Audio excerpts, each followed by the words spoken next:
அனைவருக்கும் அன்பு மிகுந்த வணக்கம். செல்வராமாயணம் என்னும் இலக்கண பாடல்களும் இலக்கிய சுவையும் கொண்ட புதிய ராமாயண காவியத்தை புனைய வைத்த என் இறைவன் ராமனை நன்றியுடன் வணங்கி மகிழ்கிறேன். செல்வராமாயணம் பருவம் 3 அயோத்தி பருவம், காலம் 8 பரதன் காலம். தனது முடிவில் மாறாத உறுதியுடன் பரதன் இருத்தல். பாடல் எண் 1026. மிக்க உயர் துயர் கண்ணீர் மென்விழிகள் உருவாக்க மக்களுடன் உயிரினமும் மலரினமும் விரைவாக துக்கத்தை சுமந்தனவி துயர் பெருகி விரிகையிலும் தக்கனறி மிகு பரதன் தன் கொள்கை நிறைவாக்க. இதுவே 1026வது பாடல். இந்த பாடலுக்கான விளக்கத்தை காண்போம். மிக்க உயர் துயர் கண்ணீர் மென்விழிகள் உருவாக்க என்ற முதல் வரிக்கான விளக்கம். அந்த கோசல நாட்டிலே மக்களுடைய உள்ளத்திலே எழுந்த அந்த கண்ணீரானது மிகவும் உயர்ந்த வகையான துயரத்தால் எழுந்த கண்ணீர்.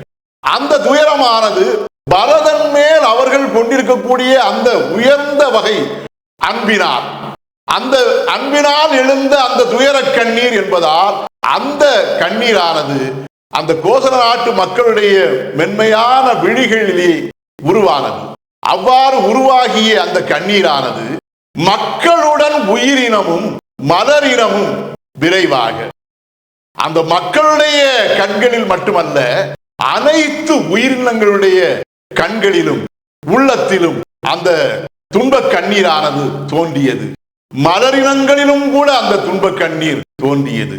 விரைவாகவே அவ்வாறு அனைத்து உயிரினங்களிலும் அந்த துன்பமானது பரவியது.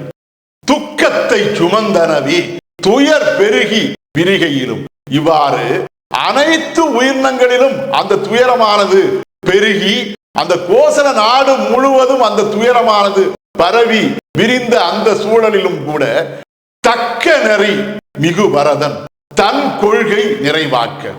தக்க நெறிமுறைகள் அடிப்படையிலே, நேர்மை நெறிமுறைகள் அடிப்படையிலே அவற்றையே கொள்கையாக கொண்டு வாழ்ந்து வந்த அந்த பரதனானவன் தன்னுடைய கொள்கை என்கிற தமையனுக்கு உரிமையுடைய கோசல நாட்டை ஆளக்கூடிய அந்த பொறுப்பை ஏற்றுக்கொள்ள மாட்டேன் என்று தன்னுடைய அந்த கொள்கையிலே அவன் நிறைவு கொண்டவனாய், அந்த கொள்கையிலே பிடிப்பு கொண்டவனாய், எந்த மாறுதலும் இல்லாத உறுதி கொண்டவனாய் அவன் விளங்கினான்.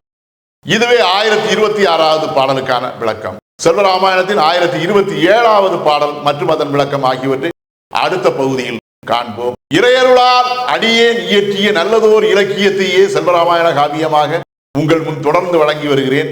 உங்கள் அன்பையும் ஆதரவையும் தொடர்ந்து தந்து இந்த புதிய ராமாயண காவியத்தை அனைவரிடத்திலும் கொண்டு சேர்க்குமாறு உங்களை அன்போடு கேட்டுக்கொள்கிறேன். அனைவருக்கும் நன்றி, வணக்கம்.